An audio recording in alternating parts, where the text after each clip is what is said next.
The Prime Minister there speaking this morning, and the Human Rights Commissioner Gillian Triggs will be joining me here in the studio in about an hour's time. And local ABC Darwin reporter Kate Wild has been doing stories about the Don Dale Centre for several years. She says there have been concerns about the centre since before 2013. If I look back at my timeline records, there were a massive spike in escapes from Don Dale, but also from the Alice Springs Juvenile Detention Centre beginning in January 2013. So there was a big spike in kids trying to get out of these centres, and no one really picked up on that at the time.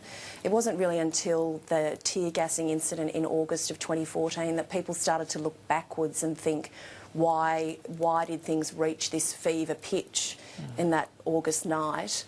And that these kids, not that really as much happened as was told to us on that night, the fact that there hadn't been a riot on that night in August 2014 was revealed by Colleen Gwynn in a report that she did. She's the Children's Commissioner and she appeared in the Four Corners program last night. She did a report of her own into the tear gassing around the middle of last year, and she made it very clear in that report, having reviewed all of the TV vision, that there never had been a riot.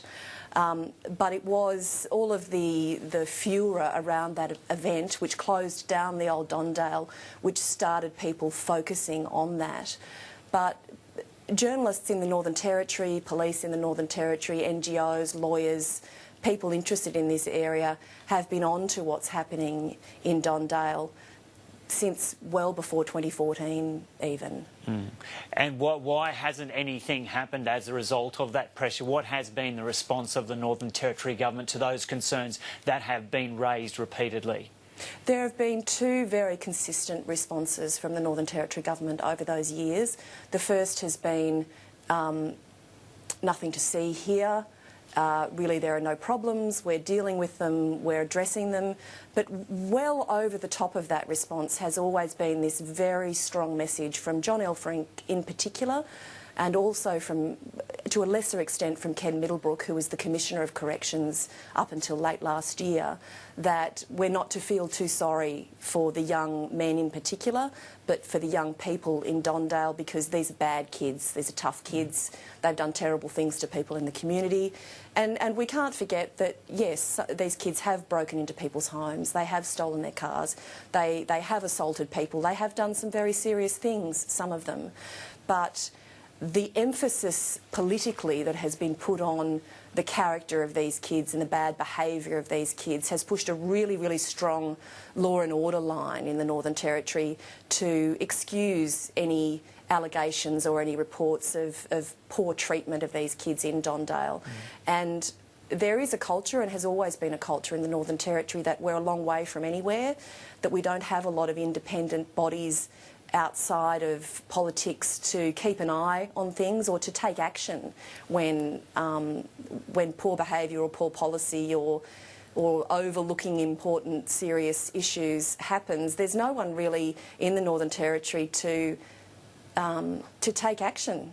And so I can say, as a journalist who's been working here for a while, it does get very difficult to be reporting on these things continually for years and to not see things change locally. So because the Territory's a long way from anywhere, there's a culture of we'll ignore it, it'll go away, the rest of the country's attention will turn somewhere else and we'll get on with what we always do. Yeah, well, the rest of the country's attention is well and truly on the Northern Territory this morning, with the Prime Minister just announcing this Royal Commission into the Don Dale Detention Centre, and it'll look at the broader issues as well.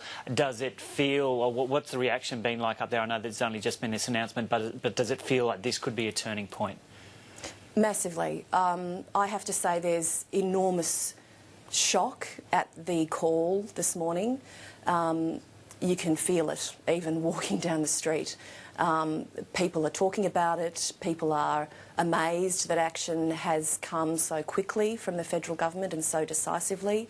While people in the Northern Territory have been aware of these stories and these incidents in Don Dale for a long time, I think seeing the pictures of them last night on Four Corners, I know has rocked some people absolutely to the core.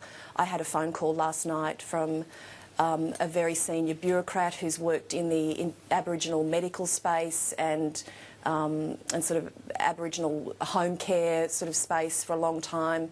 She was in tears saying to me, I can't believe that finally something's being done about this. I can't believe that the pictures that were shown on Four Corners last night are finally going to take the lid off this and something is happening and people are paying attention. She said, I'm shocked. I don't know what to do. I'm just so grateful that something has finally happened. But this is a person who has seen and done it all and who's lived through the intervention, who's lived through a lot of difficult things in the Northern Territory, and her shock and her gratitude last night really said to me how big a deal this is and how big a change this might bring to the Territory. Kate Wild there, the local Darwin reporter who's been covering this issue for several years. I'm joined now by the Aboriginal and Torres Strait Islander Social Justice Commissioner, Mick Gooda.